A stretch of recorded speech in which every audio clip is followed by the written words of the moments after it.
Hello and welcome. These are horse racing selections for Wednesday, the 5th of July. I am Flat Cap Callum and I'm hoping you are all very, very well. Alright, we're here again. It's another week on the channel. We don't start till Tuesday night, so I'm hoping the week so far has treated you well. Quite a bit to go through, quite a lot of stats to remember. I should have written some stuff down maybe, but so much knocks about in my head, so hopefully I can remember. But I feel like what I've got to tell you is Wednesday I'm going £25, stake and a quarter. I'm going careful at Tipperary, so the obvious place to look if you've looked at big field sizes Tipperary. I'm going careful at Tipperary, so I've got two bets for Tipperary. Which is about just under half the stake is going on there. There's outside of the main four obvious races that are paying 5 places in a lot of bookies. There's actually one of the other ones I quite like a little bit more. And then what else have I got? I've got an evening Southern England bet for Bath and Epsom. And I've got a UK Northern bet for the afternoon for Musselburgh and Thirsk, and a little win combination double at Musselburgh, just to mix it up.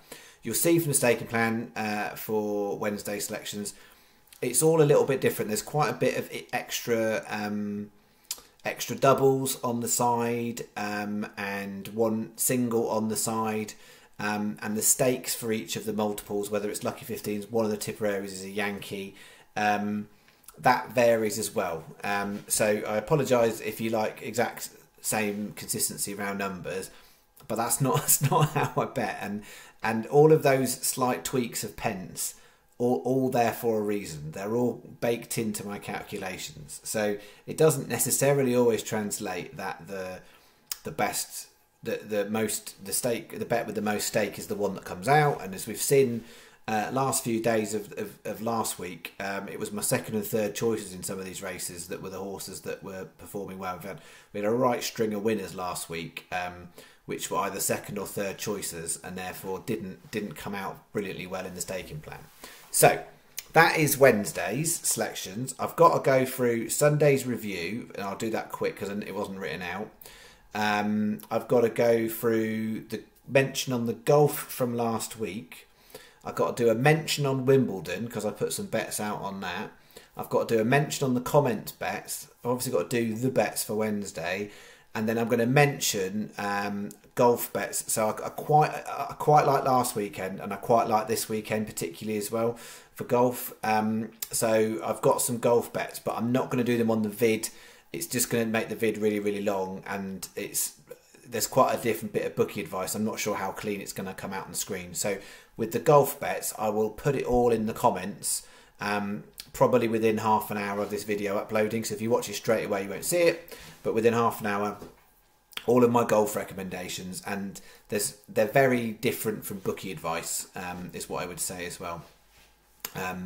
But with the golf, I'll get to that. All right, so I think that's it.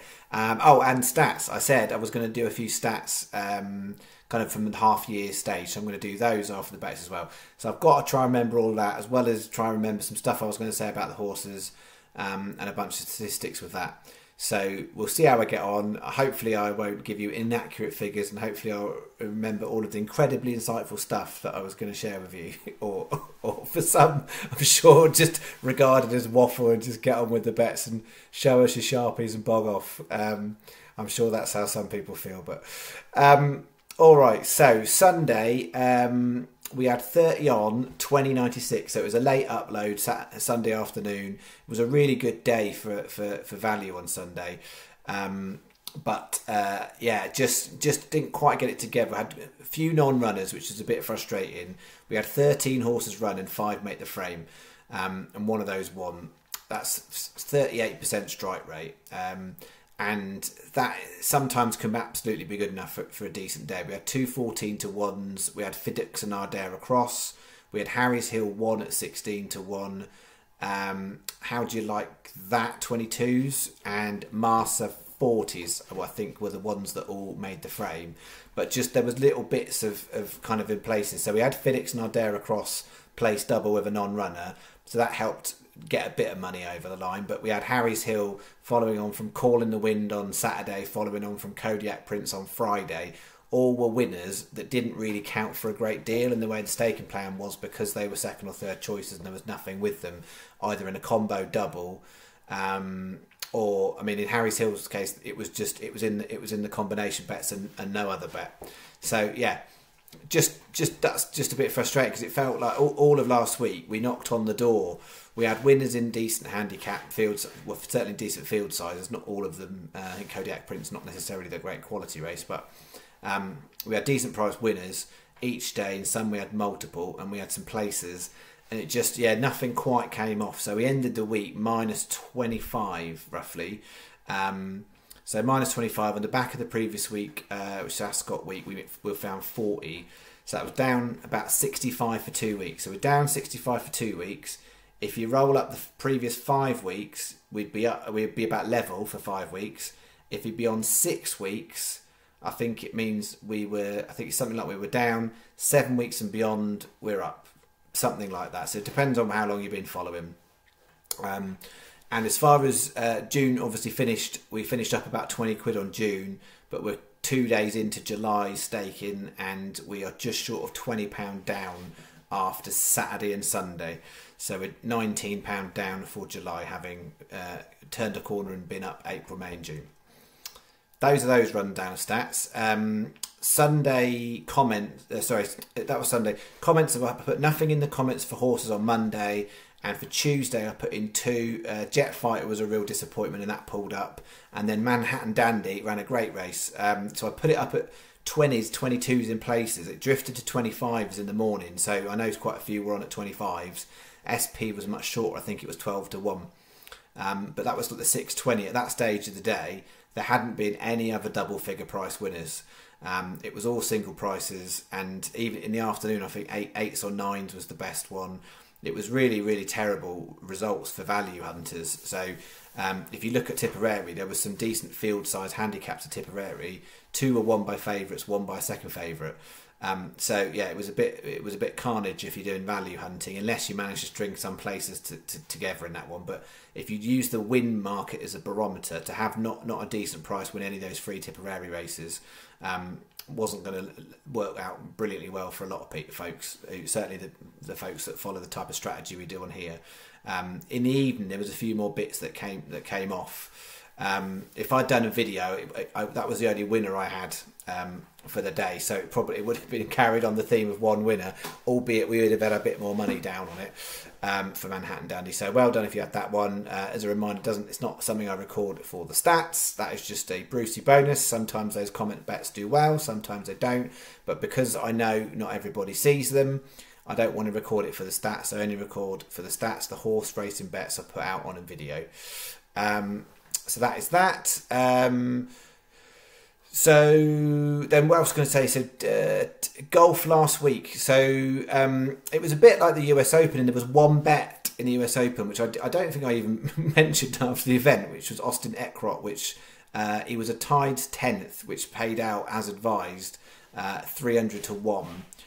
Split 3 or 4 ways, I think it was. So it depends on what you did in the US Open. If some would have come out about even, and it was a similar story really with the golf at the weekend. The only decent thing we had was Sebastian Garcia Rodriguez, and it was 25s on Sky, 22s Coral, 16 around that most other places. So if you'd just done singles on those side market bets, you'd have come out all right. If you'd done, depending on how you staked it, if you just done like a lucky 15 or a Yankee, then you would have lost because the single bets we did as well. And the outright market weren't great. A couple weren't too far away, but generally not great.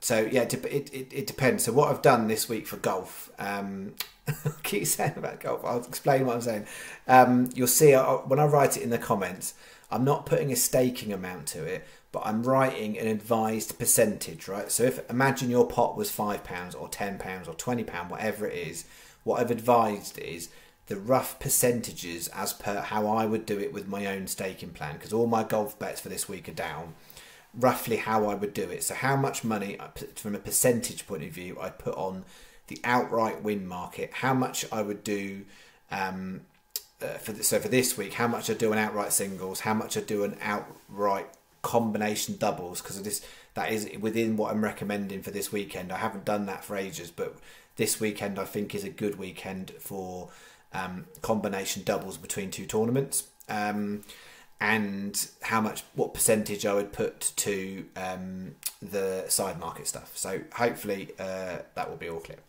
All right, that's that. And then I've got to mention Wimbledon.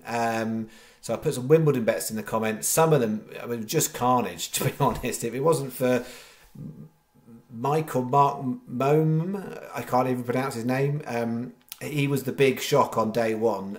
Turned over Felix Auger alias Sam. 8-1 was the best price with 365. Went shorter than that. But he was by far and away the biggest upset winner of the week of Monday, and Tuesday got written off a little bit with rain. So it was good to be on it, but we just didn't have anything else with it. But if you've done that bet, we're rolling in to Wednesday for looking to try and double that up with Heather Watson.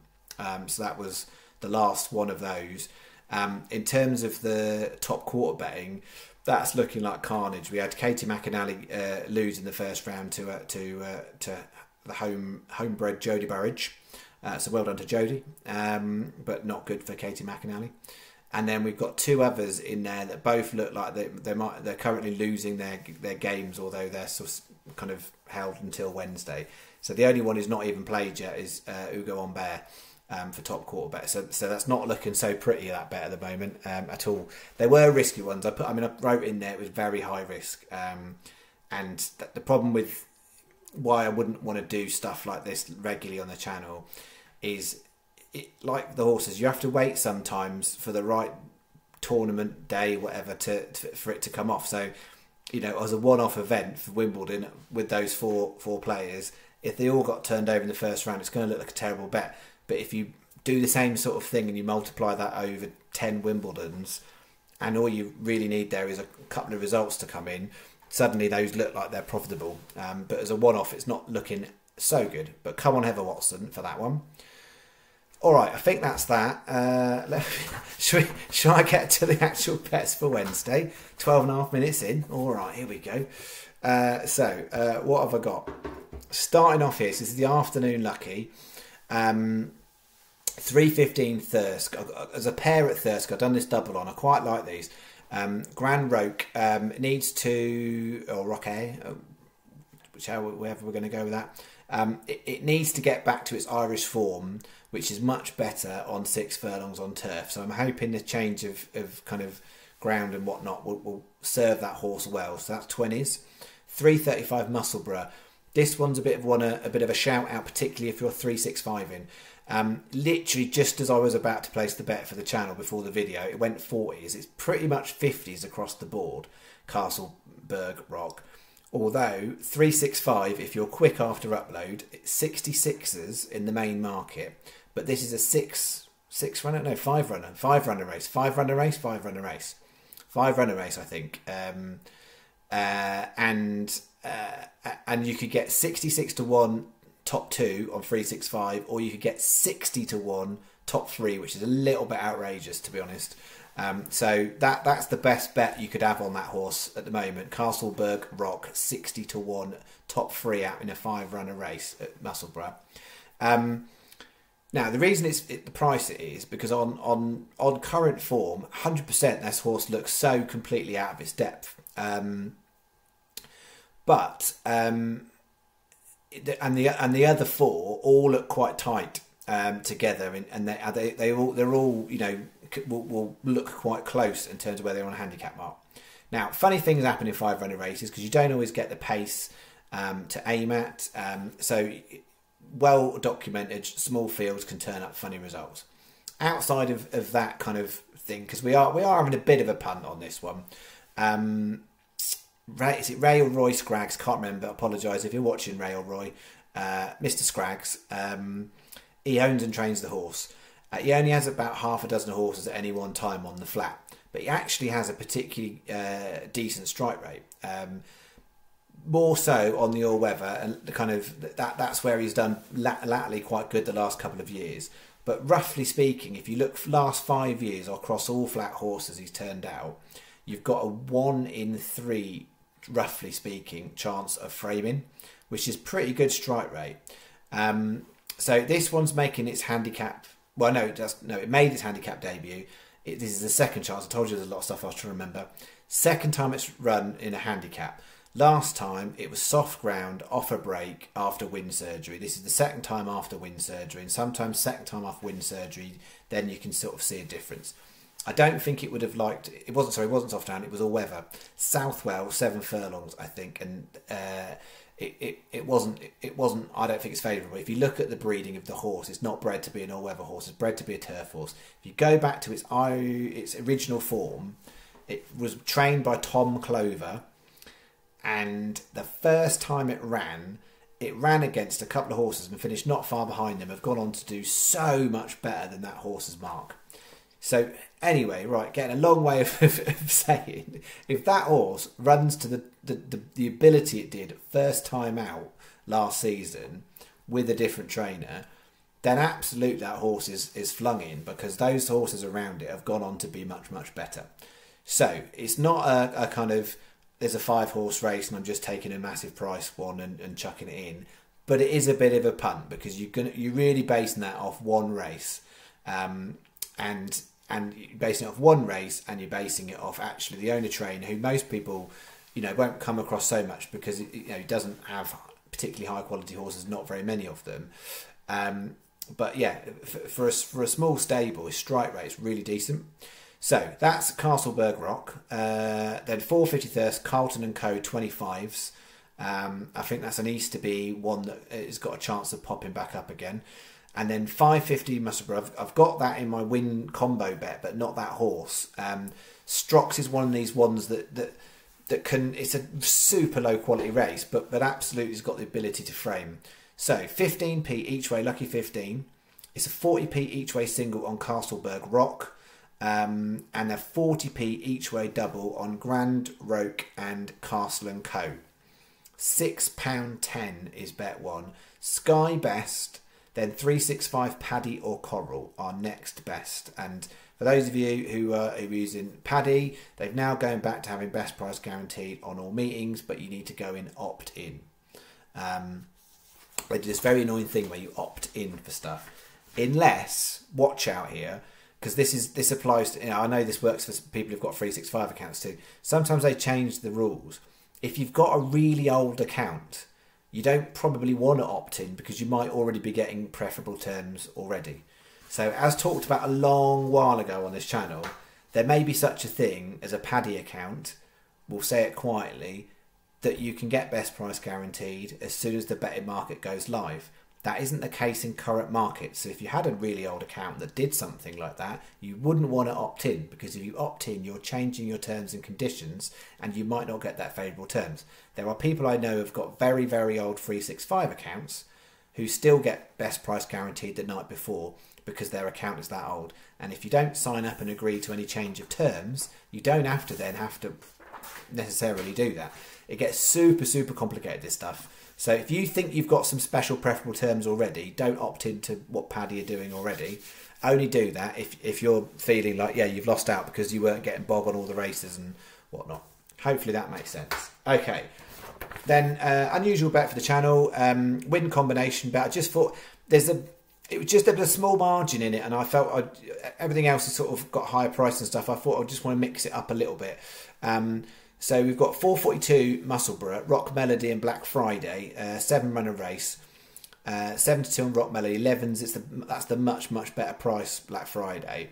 Then we're going to 515, the first two. So we've got Strox in that in a different bet, but we're going Benito Cavallo and Golden Prosperity. They look head and shoulders above everything else. Strox, I'm looking at, fighting out for third or fourth. Strox is a third to sixth horse. You'll talk about that. So third to sixth kind of horse. I think they're the best two by some distance. So I think they should be a touch shorter.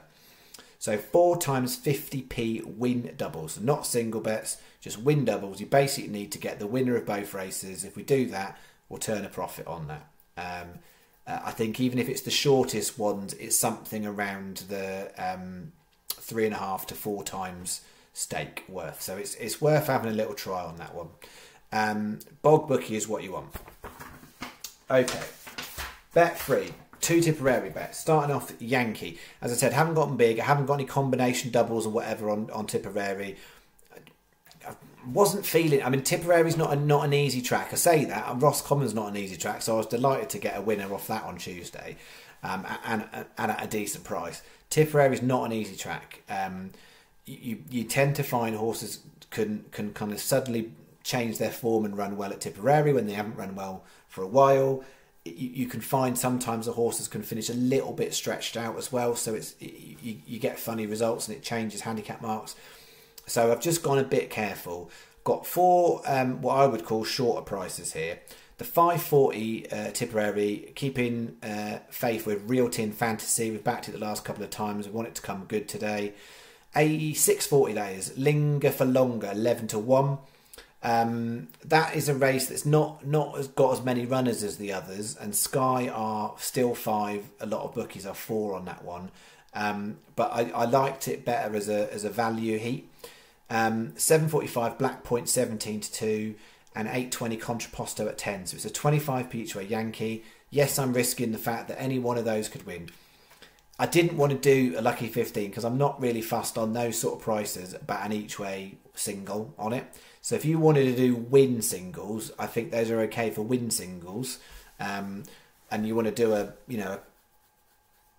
20p each way Yankee with whatever that would work out as, like equivalent of like 30p win single, something like that would be sort of equivalent. That'd be 560. So you could do 30p win singles and 20p each way Yankee. That wouldn't be a bad idea. I just didn't want to, for what I do on the channel, I'm kind of cool with it doing it like that. So Sky Best only on that 640 race, and then 365 Coral or Betfred. Watch out if you are using Paddy. They're not as good. There are only 4 places on those last 2 Tipperary races. A lot of bookies are 5, but they are only 4. So just watch out for that one. If there's non-runners, it won't make so much difference because everyone will probably be 4. But if there are currently at least 16 runners, avoid Paddy at the moment for that. So that's 550 is your bet. Second Tipperary bet, bigger prices on some of these. 640 Roman Palace. That race, as I said, it's really, I like that race for value. I think there's some stuff in there. Some of the form is all so higgledy-piggledy in that race. I think the market might shift around a lot. And I definitely think Roman Palace is worth having a go at that. I think if you look back at its horses running on a handicap debut, if you look at its races that in the novice main races it's run against some decent horses that have gone on to be a bit better. And I think that the handicap mark's really lenient. So sometimes these Luke Comer horses, like, just, you never quite know. There's a bit of a lottery with them. They don't run consistently at all. And sometimes they run really, really well on handicap debut, and sometimes they tank. We'll take a chance that I think that's handicapped very well. 710 Bright Dick, we've taken that before. That's another Luke Comer horse, 25 to 1. 745 Bright Moments, 2 Brights in one bet, 8 to 1. And then 820. I found that the most tricky race, I think, of all of those Tipperary ones. And we got Firm Belief at 28. So I've done a 16p each way lucky 15 and a 30p each way double on the Luke Comer pair. So that is 540 is the bet. Sky Best, then 365 Coral or Betfred. And then the last horse racing bet is this. This is the evening one. 6:30 Bath or Bath, depending on where you want to say. Musical Mystery 9 to 1. Sky 4, no one else is. Then we've got later on 8 o'clock Epsom. That's a competitive race, but I think Poet's Magic is twice the price it probably should be. 28 to 1 there. We'll have that. 8:10 Bath. Young Winston at 14s and 8:45 at Bath. Timur Khan at 40s. That is Tony Carroll, Molly Phillips double. I haven't put. I've done. I like them too. Molly Phillips has got a cracking record. Generally speaking, she's got quite a good record for a conditional jockey, but she's also got a reasonable record at Bath. or Bath. And so, yeah, they've got 3 horses in total at Bath. I didn't like the first one because I'm running in an earlier race, but those last 2, we're going for a Molly Phillips special at the end at Bath to give us some glory. I think they're both worth taking, definitely.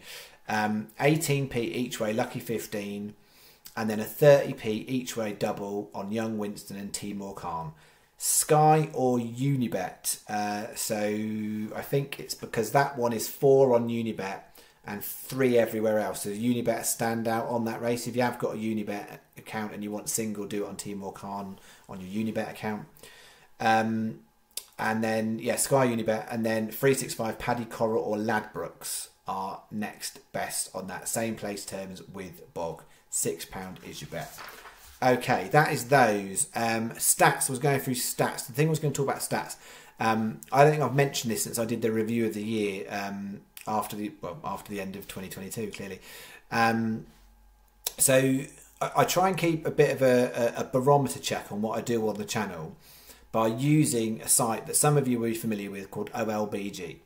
What I don't do in there, I don't spend hours and I'm not on there to win money. If you fancy yourself as a bit of a tipster, it's well worth trying. It doesn't cost anything, and you can win prizes and stuff every month. And if you're decent enough, so I'm not on there to make any money from it. If you want to make money from it, the best way to do that is to write comments in all your selections. And if you're successful, those ones are the ones that kind of appear in the most obvious league tables.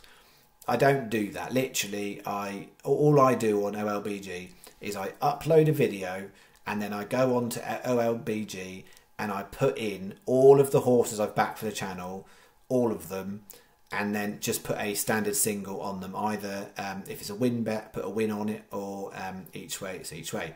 The only difficulty you've got there is if you've got more than one in a race, you won't let you do that unless you do a win on one and then each one the other. So sometimes if I've got 2 in a race, I might put a win bet on one and each one the other. Sometimes if it's 3 in the race, then you just have to suck it up. And so, example being Calling the Wind at the weekend, that was my 3rd choice, so it didn't go into OLBG. So sometimes I get stuff on OLBG that kind of comes in because it's my 1st or 2nd choice. If I've got a 2nd choice and sometimes a 3rd choice, those won't make it on there. So currently on there, and obviously on this channel we've had a bit of a tough year. So the first 6 months of the year is not showing brilliantly, it's showing profit. So basically this is if you backed everything single, it's no standout prices. There's no standout prices in terms of it takes it from a lot of bookies, but it doesn't feed any information from Sky Bets. There's no Sky Bet places, no Sky Bet prices on there. So nothing kind of stand out in that sense.